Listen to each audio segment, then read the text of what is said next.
Before you judge me, let me tell you how I got here. On my 62nd birthday, I thought I was going out to lunch. I wore my best sweater and even did my hair.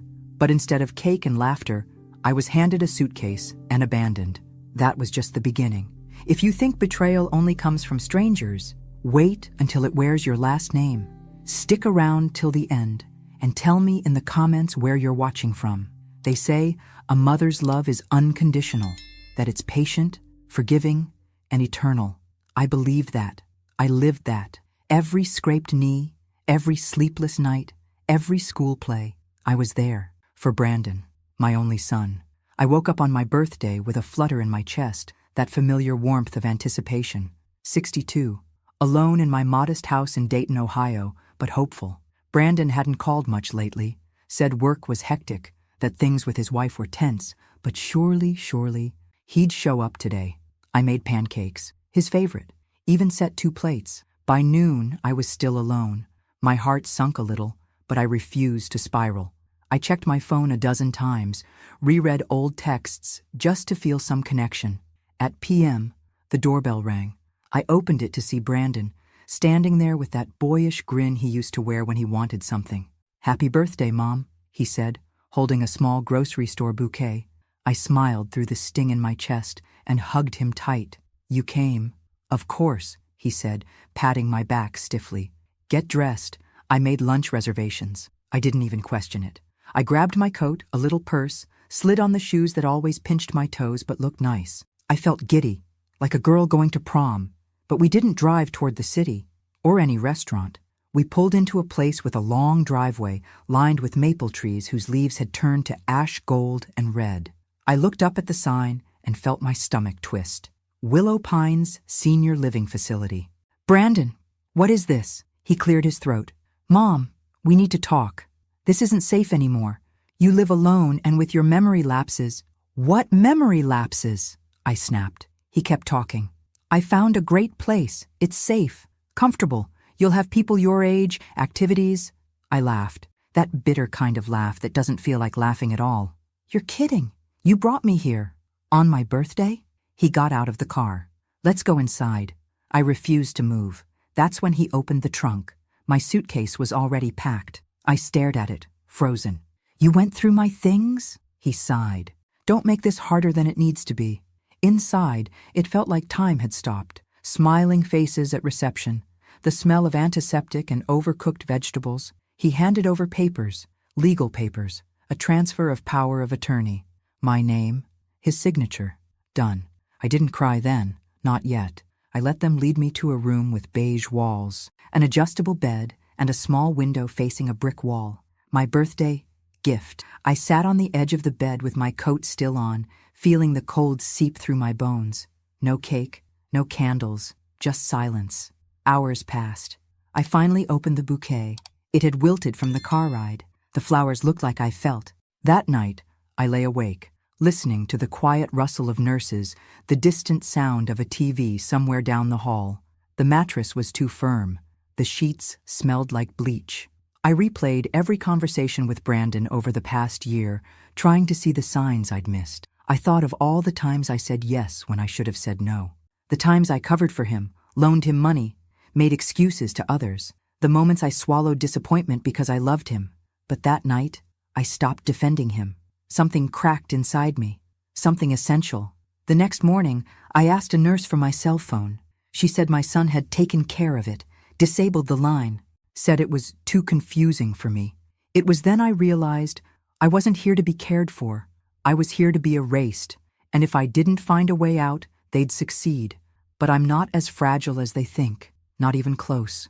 I stopped eating for 2 days, not because I was trying to make a statement, but because I simply couldn't stomach the food, or the truth. There's something about being treated like you're no longer useful that breaks a part of you that never fully heals. I'd raised a child, built a home, loved fiercely, and now I was just a room number and a patient chart. The nurses were kind, mostly, but kindness can feel like a form of pity when you're trapped. They called me sweetheart and Han, like I was 10 or 100. No one asked what I did before. No one asked what I loved. To them, I was just another old woman wearing slippers and forgetting things, even if I hadn't forgotten a damn thing. My roommate Doris slept all day and snored all night. She didn't talk much, but when she did, it was about people who hadn't visited her in years. I listened, because I knew the ache of absence too well. I tried to keep my mind sharp. I watched the news in the common room and did the crossword puzzles they left in the hallway.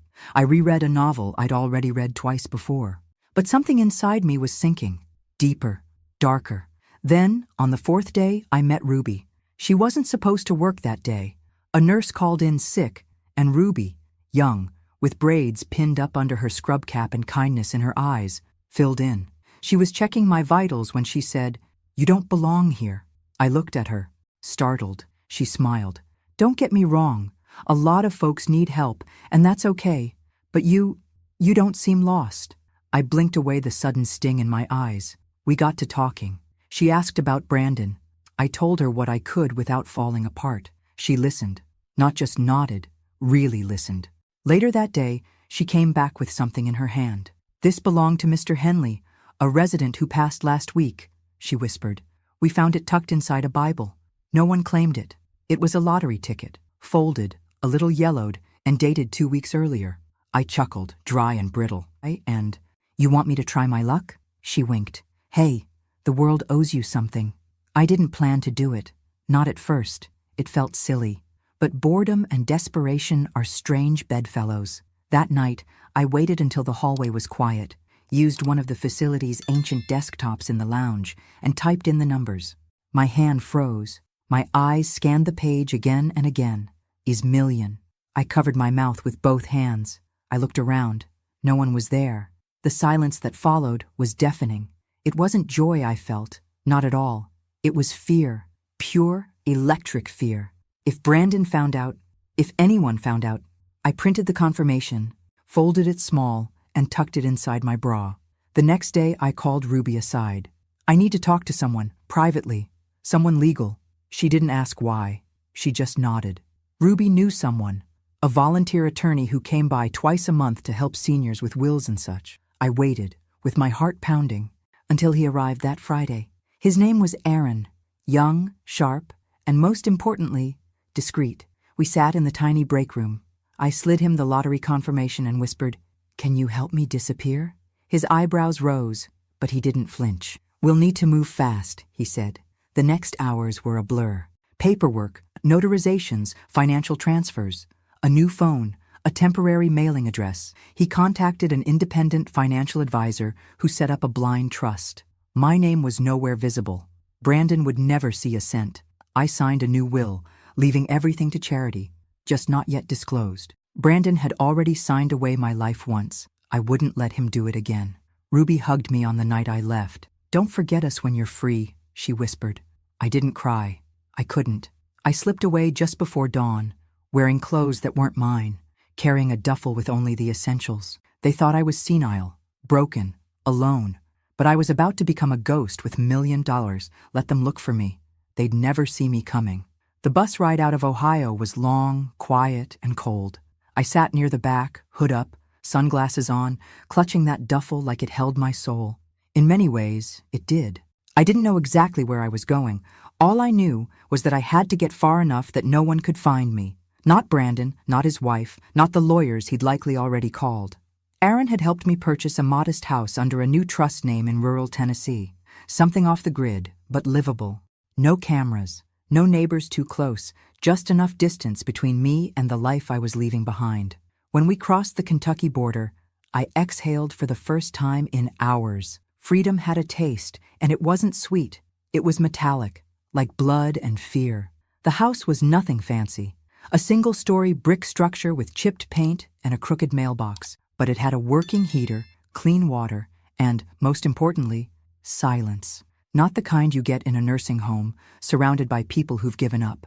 This was the kind of silence that let you breathe. The next few days, I lived like a shadow. I cooked simple meals, walked to the mailbox, sat on the porch, wrapped in an old quilt watching the wind carry dead leaves across the yard. I checked the news obsessively, half expecting my name to appear in bold letters. Missing woman wins on $1 million. Son claims mental instability. But there was nothing. Not yet. I kept the lottery ticket in a fireproof box under the floorboard in the hallway closet. Alongside it, the new will, a burner phone, and a note addressed to whomever finds this, just in case. One morning, about a week after I left Willow Pines, the quiet shattered. A knock at the door. I froze. I hadn't told a soul where I was. I didn't even have a credit card linked to my name. My heart beat like a war drum in my chest. I tiptoed to the window and peeked. Just a delivery man. Groceries. Part of the arrangement Aaron had set up. Still, I couldn't shake the feeling. That afternoon, curiosity got the better of me. I created a fake Facebook profile and searched for Brandon. There he was, smiling in his profile picture like the world hadn't fallen apart. In his latest post, he wrote, "If anyone has seen my mother, Margaret Taylor, please contact me or the Dayton police. She's been missing for several days. We're worried about her safety." Beneath it, hundreds of comments poured in. Prayers, condolences, people praising Brandon for being such a good son. I laughed so hard I cried. Oh, they had no idea. None. But what truly broke me wasn't the post. It was the photo he used. It wasn't recent. It was from 5 years ago, one of the last birthdays we celebrated together. I had a sparkly party hat on, and he had his arm around me. We looked happy. How easy it is to perform love in pictures. That night, I couldn't sleep. I sat in the living room staring at the fireplace. My thoughts went in circles, and the longer I sat with them, the darker they became. I remembered every time I'd given Brandon money, every loan, every lie. I remembered how he gaslit me, subtly but enough. He'd say things like, "You told me that already," when I hadn't, or, "You're forgetting more and more these days." I thought I was aging poorly. I thought it was my fault. It wasn't. He wanted me to doubt myself, so when he took control of my life, I wouldn't resist. Well, I was done being controlled. The next morning, I called Aaron from a burner number. "I need you to update my will again," I said. He didn't ask why. "What changes?" "I want to make it very clear. Brandon Taylor receives absolutely nothing. Not a dollar, not a keepsake, not a memory." "Done," he said. "You're safe now, Margaret." But I wasn't. Not yet. Because deep down I knew something was coming, and I needed to be ready for it. It started with a letter. Plain envelope, no return address, tucked in among utility bills and junk mail. I wouldn't have noticed it if not for the paper, heavier than usual. Expensive. My stomach turned the second I touched it. Inside was a single sheet, a photocopy. My signature, or what looked like it. Below it, 2 others, one from my late husband Richard and another from Brandon. It was a loan document dated 12 years ago, a $, personal loan taken out in both Richard's and my names. The bank's logo was real, so was the notary stamp, but I'd never signed that paper. Never. I sat down on the worn sofa, the letter trembling in my hands. The document had my handwriting, down to the loop in the G of Margaret, but something about it was off, too clean, too practiced. My husband would never have hidden a loan like that. And Brandon? He never said a word. I pulled out the fireproof box, retrieved the older file folder Aaron had helped me compile, a collection of past financial documents we salvaged before I left. Inside, I found 3 more forms, all with my forged signature. A cold realization slithered through me. Brandon had been stealing from me and Richard for years. It explained the strange tension in our final years together, the way Richard avoided certain financial topics, how we suddenly had less, how Brandon always seemed to need money for an emergency, but drove a newer car every year. The quiet arguments at night I thought were about work, the canceled vacation plans, the bad investments. I'd blamed aging, the market, a general turn of luck, but it was Brandon. All along, I didn't cry. Not this time. Instead, I opened my laptop and began digging deeper. Over the next 3 days, I pieced it all together. Brandon had falsified several loan documents using Richard's social security number and mine. The amounts varied. $, here, $, there. Some were paid off. Others had been quietly rolled into debt collections. Richard must have covered most of it before he died, taking the shame with him. But one account, still active, showed a ballooning balance of over $, and it had defaulted under my name just 3 months before I was dropped at Willow Pines. I sat in the darkness of that little Tennessee living room, screen glowing in front of me, hands clenched so tight my knuckles ached. This wasn't just betrayal. This was theft, fraud, criminal. I reached out to Aaron again. "I have new information," I told him. Forged documents, loans. Brandon did it. I believe you, he said calmly. Do you want to press charges? Not yet. I wasn't ready. Not because I had doubts. No, those were gone. I wasn't ready because I wanted him to feel the fear first, the silence, the not knowing. I wanted him to wonder if I knew. Because the truth was, I wasn't hiding anymore. I was hunting. I began gathering every document I could, every account tied to my name, every old email, every financial notice Brandon once sent on my behalf. I even contacted the old bank we used and requested records under a legal pretext Aaron helped me draft. Piece by piece, the puzzle formed, and what it revealed made my blood run cold. Brandon had taken out a high-interest loan against the small business I once co-founded with Richard back in the 80s, a catering venture we ran from our garage in those early years. He used that LLC, still technically active, to secure a doubler's line of credit. He signed it using Richard's name, 2 years after Richard had died. That wasn't just a moral failing. That was federal fraud. I saved everything to an encrypted folder, backed it up, and printed a copy to store in the box beneath the floorboards. I wasn't sure how long I had, because if Brandon was as desperate as I suspected, and if he had even the slightest clue that I had vanished with millions, he'd be coming for me, soon. Have you ever looked at someone you loved your entire life and realized you never truly knew them?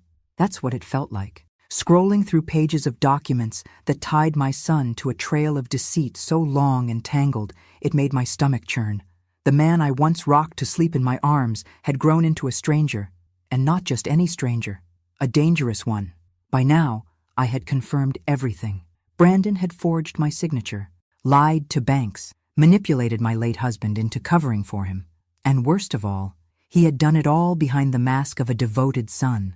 But the darkest truth came through a simple search. Buried in a public database, with a little help from Aaron's access, I found it. Brandon Taylor, currently under federal investigation for fraudulent tax filings, embezzlement and identity misuse.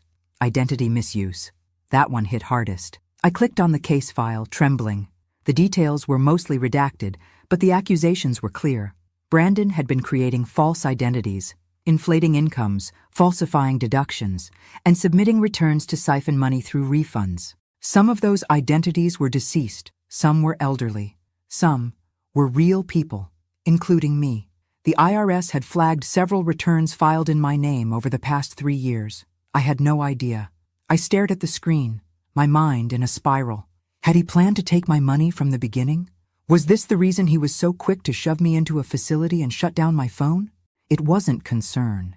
It was containment. He wanted to keep me silent, disoriented, and out of the way. I pushed back from the desk, pacing the narrow living room, one hand on my chest to quiet the tremors. My own son had weaponized my identity, used my name as a tool for his schemes, and when the heat came down, he'd planned to put me away like a loose end in a messy story. Only now, I wasn't just a loose end. I was the one holding the thread. I didn't call the police. Not yet. Instead, I started documenting everything. Every lie, every loan, every forged line on a piece of paper. I printed them, filed them in manila folders, labeled them with dates. I began recording audio notes, not because I was scared of forgetting, but because I wanted my voice to be the last one in the room if anything happened to me. Then, I made a choice. I mailed a copy of the entire file anonymously to the Department of Justice, not to make a statement, not yet, but to plant a seed. They'd have the evidence. If something ever happened to me, they'd know where to look. Still, I couldn't stop the feeling that he knew. I started noticing cars parked longer than usual near the house. Once, a man knocked on the door claiming he was doing a survey of the neighborhood. I didn't open it, just watched from behind the curtain, phone in hand. Every knock, every ring, made me jump. And still, I didn't run. Not this time. I made another call to Aaron. We need to finalize the trust, I told him.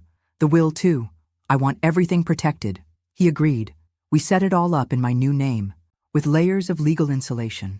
If Brandon ever tried to claim a cent, he'd be bounced out of every court in the country. But as much as I tried to shield myself with paper and strategy, the emotional blow hit in the quietest moments. I'd sit at night and remember Brandon as a boy, his laugh, his scraped knees, the way he used to fall asleep on my chest. I'd remember the teenage years, when things got harder, but I never gave up on him. The college calls, the sudden silences, the growing distance. How did I miss it? How long had he been slipping away while I kept holding on? Maybe that's the worst kind of betrayal, the one you watch unfold in slow motion, always hoping it's something else. But now I knew, and I wasn't going to let him rewrite the end of my story, because for the first time in my life, I held the pen. The letter came in a plain white envelope, no return address, but the moment I saw the handwriting, I knew. Brandon had always written in sharp, slanted strokes, as if even his pen couldn't wait to be done with whatever he was doing. Inside was a single sentence. I know what you did, and this isn't over. I read it twice, 3 times. Then I laughed, not out of amusement, but because it was the exact kind of arrogance I expected from him. No, I miss you. No, where are you? Just a warning, or a threat. I folded the letter neatly and slid it into my growing folder of evidence. By now, I'd been gone almost 3 weeks. Brandon had launched what looked like a public campaign of concern, begging for information, giving interviews to local news stations, playing the role of the heartbroken son searching for his confused and vulnerable mother. It would have been comical if it weren't so chilling. And then, just as I feared, he made his move. A letter arrived from the county courthouse in Dayton. Official, certified. I signed for it with trembling hands and sat down to open it at the kitchen table. He had filed a petition to have me declared mentally incapacitated. I couldn't breathe. The document included statements from 2 people claiming I'd shown erratic and confused behavior over the past year. One was a former neighbor. The other, his old college friend, someone I barely knew. Brandon's lawyer had submitted audio clips too, snippets of old voicemails I'd left when I was distressed, lonely, or simply venting. Chopped and edited, they made me sound unwell, unstable. He even attached a letter from a psychiatrist, one I'd never met, claiming concern over my disappearing and paranoid behavior. They wanted the court to freeze my accounts, to seize control of the trust, to drag me back. I felt like the air had been punched from my lungs. Aaron came that same night. He read everything, his expression unreadable. "We've got work to do," he finally said. "But Margaret, you need to be calm. You need to stay sharp. They're counting on panic." I nodded, too numb to cry. The next few days moved like a storm. Aaron contacted an experienced litigator to help us prepare. We gathered documents, video calls, financial logs, even a dated journal to prove I had been of sound mind every day since I left. We scheduled an independent psychiatric evaluation. The doctor, a kind woman named Dr. Levine, came to the house and spent 3 hours with me. She asked about my childhood, my late husband, Brandon. I told her everything. She didn't pity me. She listened. She asked real questions. And when she left, she touched my hand and said, "You're the most lucid person I've seen this week." It felt like the first breath I'd taken in days. Still, the pressure mounted. News of the hearing leaked. The internet, which had briefly sympathized with Brandon's missing mother saga, began to shift. Questions arose. Why hadn't I contacted anyone? Was I unstable? Was someone else pulling the strings? The media loves a mystery, and Brandon knew how to feed them one. But I wasn't afraid anymore, because now I had more than just proof. I had purpose. In the quiet of my small home, I began preparing a video statement. I didn't publish it yet, but I wanted to be ready, just in case they silenced me. I looked into the camera and said, "My name is Margaret Taylor. I am of sound mind, and I was betrayed by the person I trusted most." I didn't cry. I didn't scream. I just told the truth, because I knew what was coming. And this time, I wouldn't be the one on trial. The courthouse in Dayton hadn't changed since the last time I'd passed through it, years ago, when I paid a parking ticket and sat in a room full of people hoping to forget their mistakes. Back then, I was a wife, a mother, someone who believed in giving people second chances. Now, I was the accused. Aaron had advised me to dress simple but strong, something that said, "I'm not here to beg. I'm here to be heard." I wore a navy blue coat with silver buttons, my husband's old watch, and a pair of sensible heels that clicked defiantly with each step through the courthouse halls. Brandon was already seated at the front of the courtroom when I arrived. He stood as I entered, like a perfect performance. A mask of concern draped over his face. He even offered a smile, the kind that strangers would interpret as warmth, but I saw it for what it was. He was here to bury me. The judge, an older man with tired eyes, introduced the case. In the matter of Margaret Taylor's mental competency, the words hung in the air like smoke. Brandon's attorney went first, a tall man with a polished voice and too much confidence. He laid it out like a script. Margaret had gone missing. Margaret was behaving erratically. Margaret was possibly being manipulated. Margaret was a danger to herself and her finances. He introduced the psychiatrist's letter, the one from the doctor I'd never met, and presented those audio clips of me, edited and spliced like a horror reel. I listened to myself sound scattered, desperate, even unstable, taken completely out of context. I saw the judge's eyebrows rise, my hands clenched around the armrest. Then, Brandon spoke. "Your Honor," he said, voice trembling just the right amount, "I love my mother. I really do. This is the hardest thing I've ever done. But I believe she's being taken advantage of. She's not herself. She's lost." That's when I stood. "My turn, Your Honor?" The judge nodded. I walked slowly to the stand, pausing just enough to let the weight of my presence settle. Then I spoke. "My name is Margaret Taylor. I am 62 years old. I am not mentally impaired. I am not lost, and I am not anyone's victim."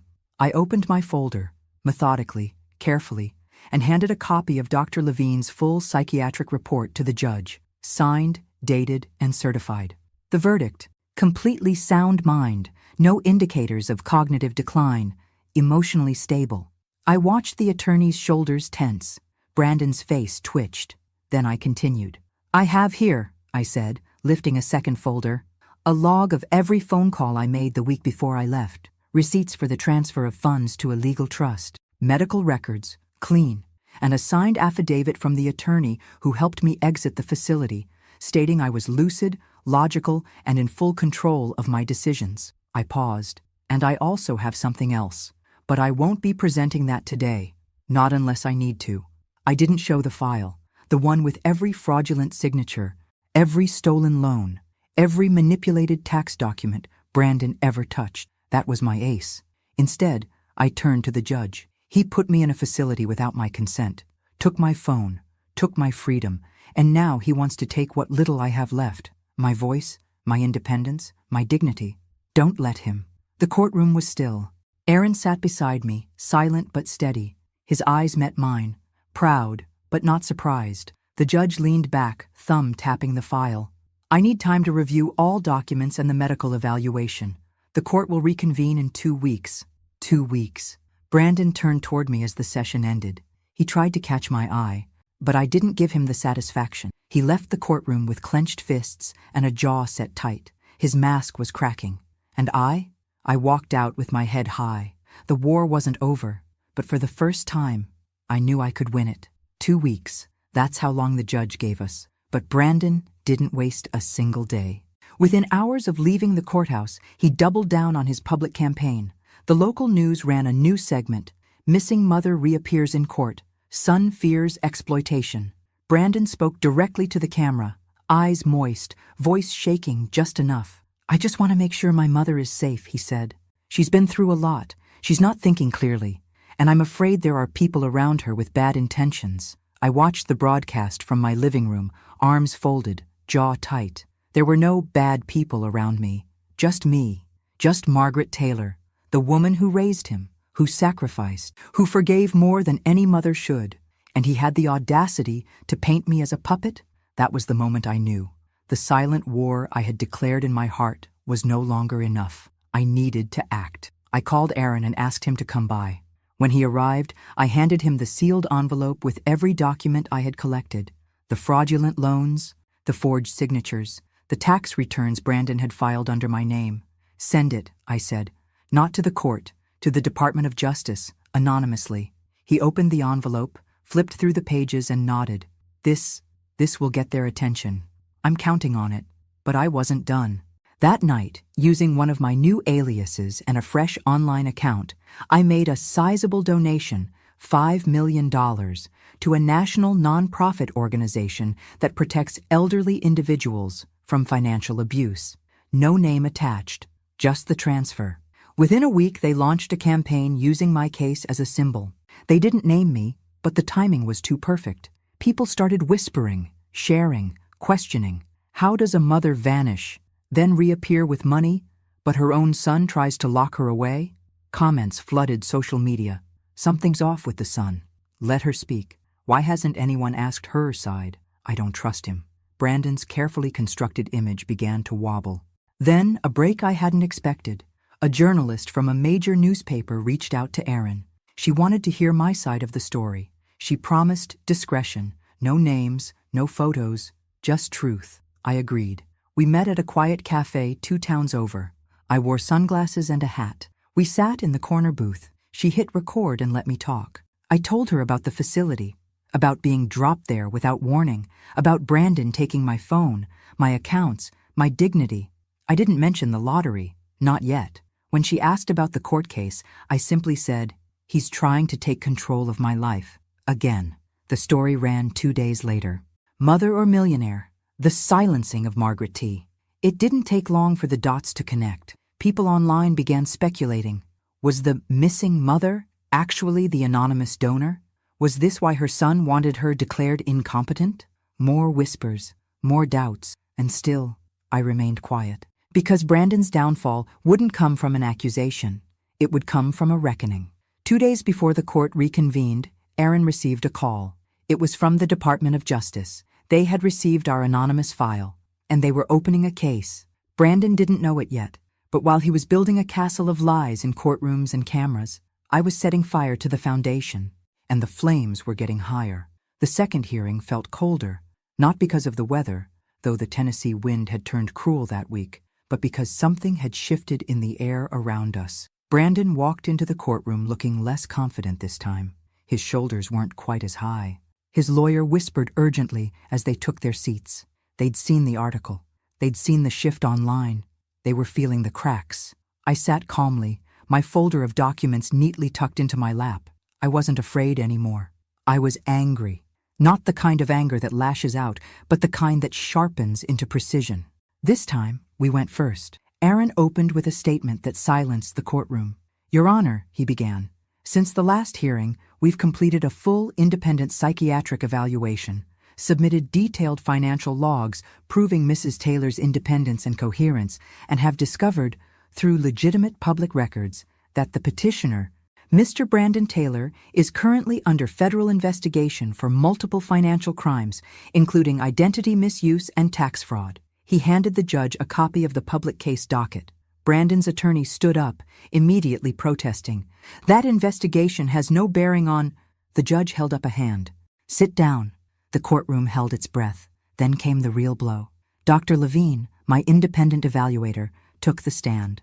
Calm, intelligent, direct. She confirmed that I was not only mentally competent, but emotionally sound and fully aware of my decisions, including my choice to leave the nursing home. "She's not only clear," Dr. Levine said. "She's deliberate, thoughtful.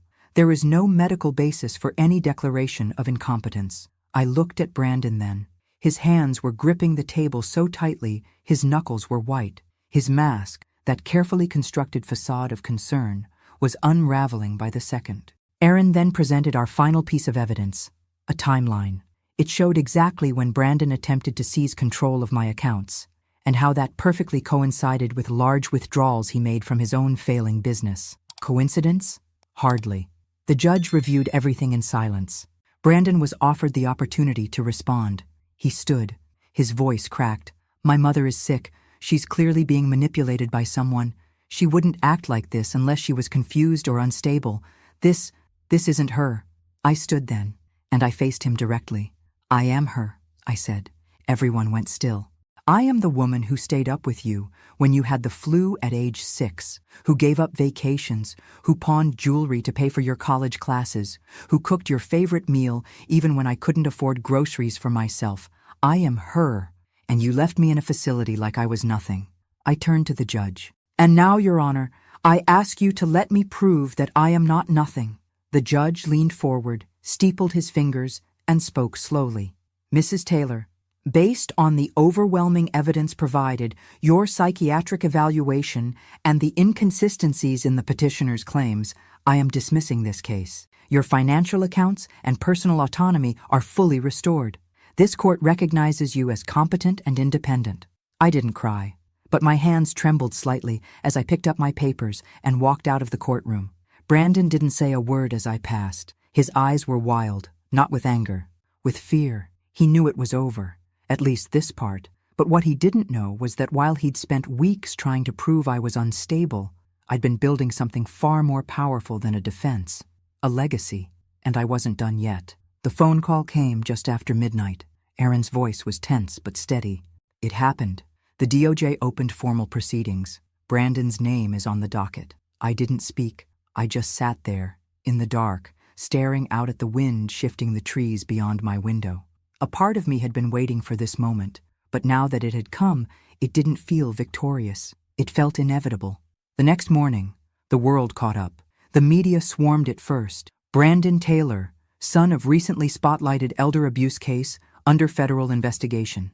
My name wasn't mentioned, not directly, but the dots were too close not to connect. People remembered the missing mother, the court battle, the anonymous donor, the frail woman who disappeared but stood strong in court weeks later. Now, their perfect son was unraveling, and they wanted to hear from me. I stayed quiet for 2 days, turned off the TV, ignored the phone. I cooked myself breakfast, watched the birds peck at the frost-bitten yard, sat with a pen in hand and wrote letters I never intended to send. But silence wasn't justice. It was time. I reached out to Sarah, the journalist who had met me in secret weeks earlier. I told her I was ready to speak, this time on camera. No aliases. No more shadows. We scheduled the interview for the following Friday. National news, full feature. She asked if I was sure. I've never been more sure, I said. The day of the interview, I dressed simply. Gray sweater, small silver earrings, no makeup, no stylist, just truth. We sat across from each other in a quiet studio, the lights soft and warm. Sarah leaned forward. Margaret, the world knows the headlines. They've read about Brandon, about the case, but what they don't know is the heart of it. Why now? I looked directly into the camera. Because it's not just about me, I said. It's about every parent who gave everything and was thrown away. Every older adult dismissed, erased, or locked up under the excuse of love. I was almost one of them, and I won't be quiet anymore. Then I told my story. The nursing home, the lottery ticket, the lies I uncovered, the file I sent.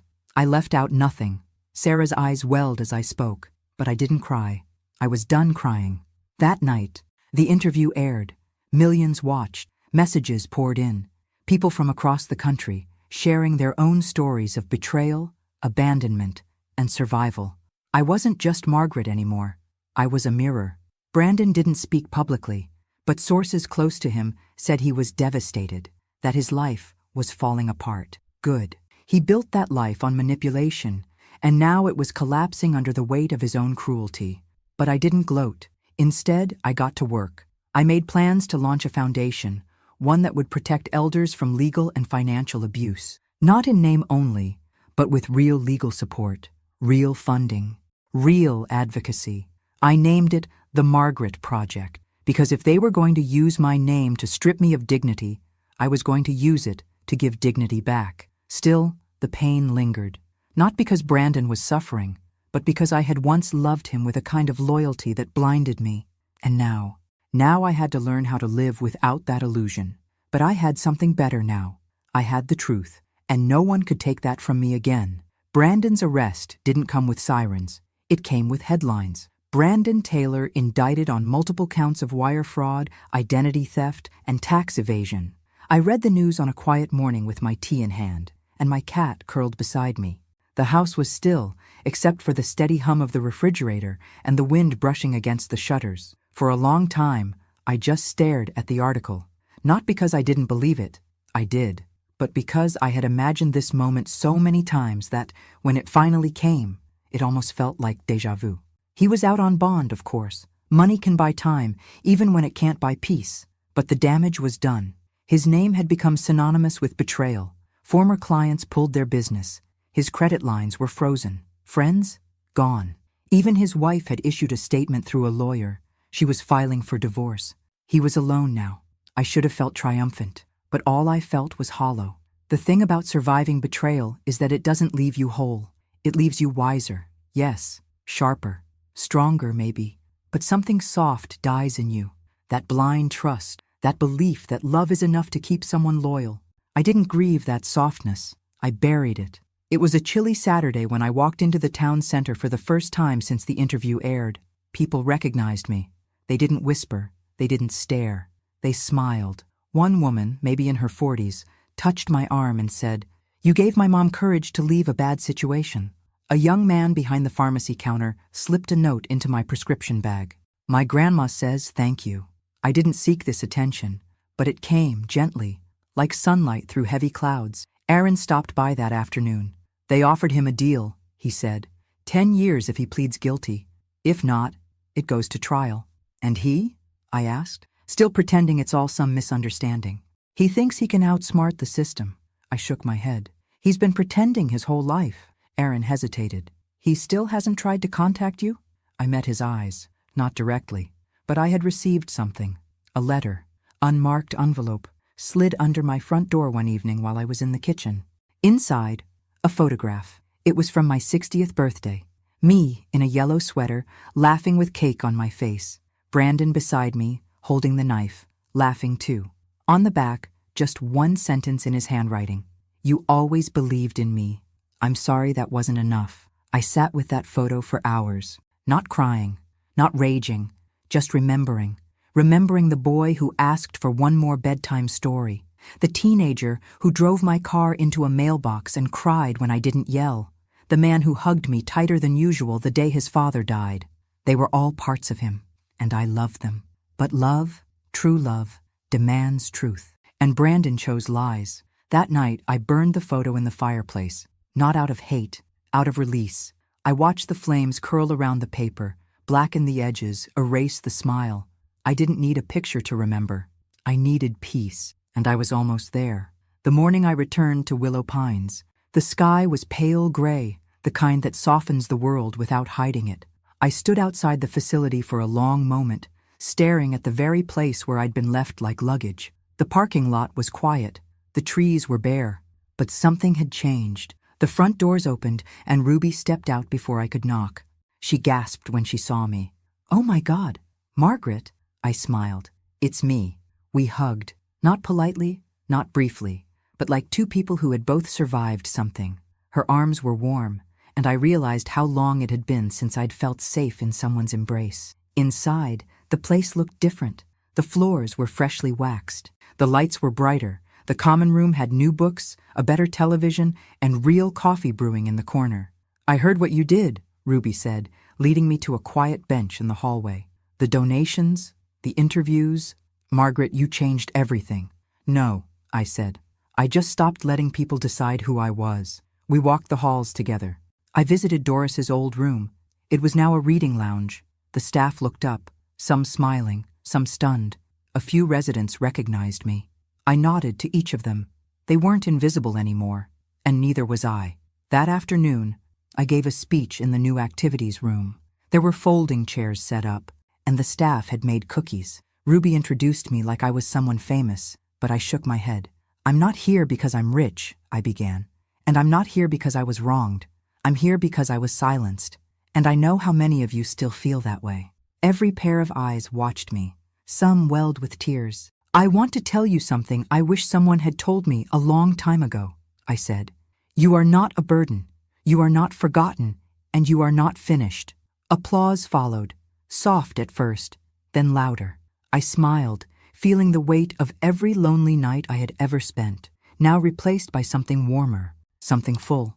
When I returned home, I finalized the trust. The Margaret Project would become a national organization, offering legal and financial advocacy for elders in danger of being exploited. We'd hire attorneys, launch hotlines, build partnerships with senior care facilities and courts. Brandon? He took the deal. 10 years. He tried to send another letter. I returned it unopened. That chapter was closed. I spent the final days of the year writing letters to every person who helped me. Aaron, Ruby, even Dr. Levine. I thanked them not for saving me, but for standing beside me while I saved myself. And then, on the first snow of January, I did something I hadn't done in decades. I wrote a letter to myself. It was short, just 1 page, I read it aloud as I sat by the fireplace, the cat curled at my feet. Dear Margaret, you weren't crazy. You weren't too trusting. You weren't weak. You were just a woman who loved too deeply. And when they tried to write you out of your own life, you picked up the pen and wrote the ending yourself. I am so proud of you.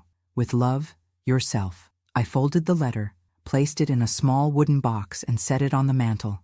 I didn't need a legacy of money or revenge or even justice. I had something greater. Freedom. And for the first time in my life, I was finally, fully, completely free. Thanks for listening. Don't forget to subscribe and feel free to share your story in the comments. Your voice matters.